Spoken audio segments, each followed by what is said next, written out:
Well, following my recent piece on a book that I acquired some time ago by Stuart Grundy and John Tobler, called The Record Producers, which I've had some feedback on that. And I know that John's seen the video and he's quite happy with it. Anyway, I've acquired a couple of more things by John Tobler, and I'll show you this one that popped through the door yesterday, I think. I've not seen this before. I've got very similar books to this. This one's called, as you will see, 100 Great Albums of the 60s, John Tobler. Now, it's a lovely hardback, this. Nice and shiny on the outside. Love the design front. On the back, gives you a rundown of all the sort of people that are featured in here. Original price £9.99, and I love this size because a lot of books, a lot of rather box sets now have gone sort of long and thin. Some have gone just to CD size. That's a new move forward, but this sits really nice on the shelf alongside some of the box sets that I've got of the 60s and various artists and whatnot. But I really like this. Now, what's the company that's put this out? It came out, it's copyright 1994, Brown Packaging Limited. The moral right of the author has been asserted. Well, it goes from 1960 right the way through to 1970.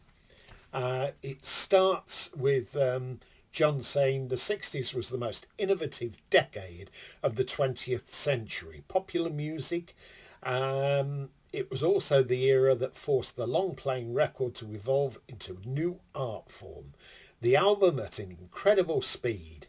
The 100 albums featured here are those that best capture the way rock music developed and expanded to make those times so exciting. I must start and put my other spectacles on. And it goes on various artists here. Now, my favourite years in John's choice, he says here at the bottom, the selections were my choices, so if your favourite 60s album is missing, I'm to blame. Now, 1968 and 69 are 2 years which I like his choices. It's got Greatest Hits, Diana Ross and the Supremes, and alongside each of the artist names, it's got the page number where it's featured on, so that's very handy.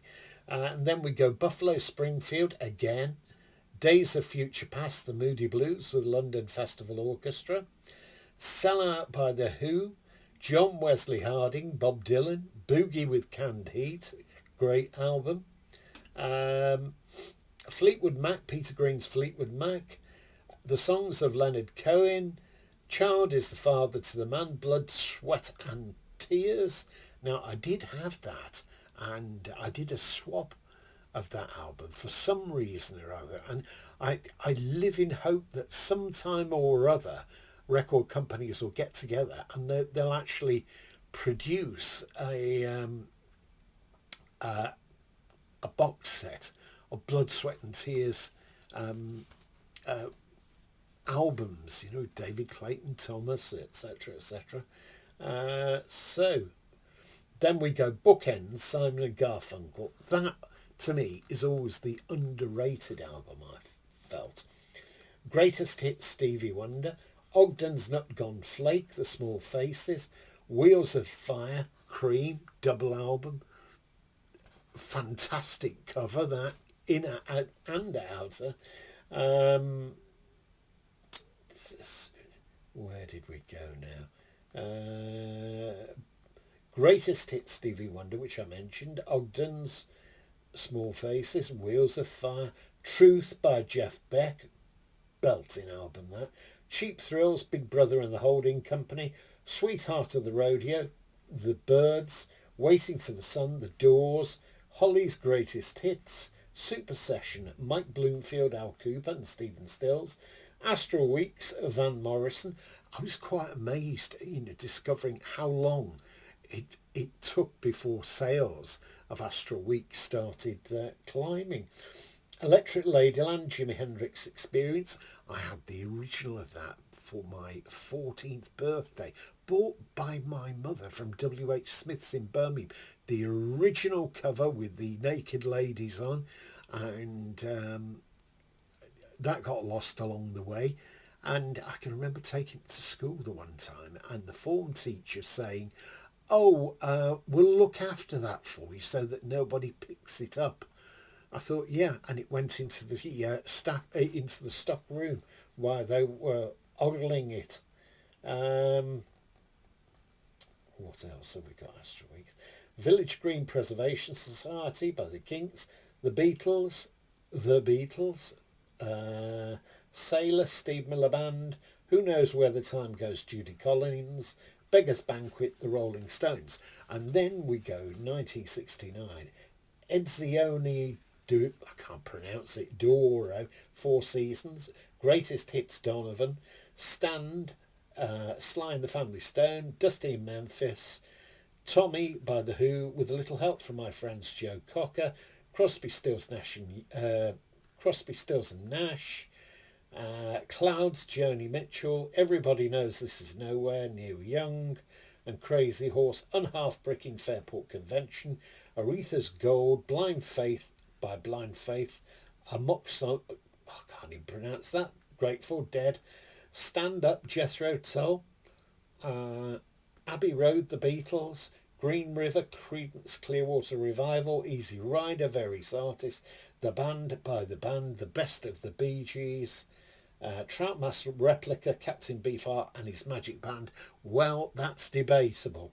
In the Course of the Crimson King, King Crimson, never been fond of King Crimson except 21st Century Schizoid Man. Led Zeppelin 2, Hot Rats, Frank Zappa, and Let It Bleed, The Rolling Stones. So great. Anyway, inside, I like the way that this is laid out. Here's an example. Bob Dylan, 1965, there. You see that picture? And John gives his write-up on the artist and the album. Then he adds, an electric reception. No musician's credits appear on Bringing It All Back Home, but Dylan's backing band is likely to have included guitarist Mike Bloomfield of Butterfield Blues Band. Dida. I like the way this is done though. Dylan again there, and smaller piece here. It's really nicely laid out. I'd like to see more books like this. Velvet Underground and Nico, Surrealistic Pillow by Jeff Snareplane, 1967, and it's lovely. It's lovely and tactile, and I've really enjoyed what I've read so far. Dipping in and out. There's that famous sleeve, Fairport Convention, Unhalf Bricking. I'm just trying to remember whose parents that is. I think it's Simon Nichols' parents, the back of their house. Yeah. But it's lovely. I wished I had the 70s version in this form. Absolutely cracking. Picked this one up on eBay because, of course, it's out of print now anyway. But it's been very enjoyable from what I've read thus far. So, top of the shop, John. Top of the shop, John Tobler. Okay, I hope you've all enjoyed seeing this anyway, and maybe you'll want to fish a copy out. All the books that I've read of John Tobler's have been really informative, really interesting, and really enjoyable. Thanks for watching. Bye for now.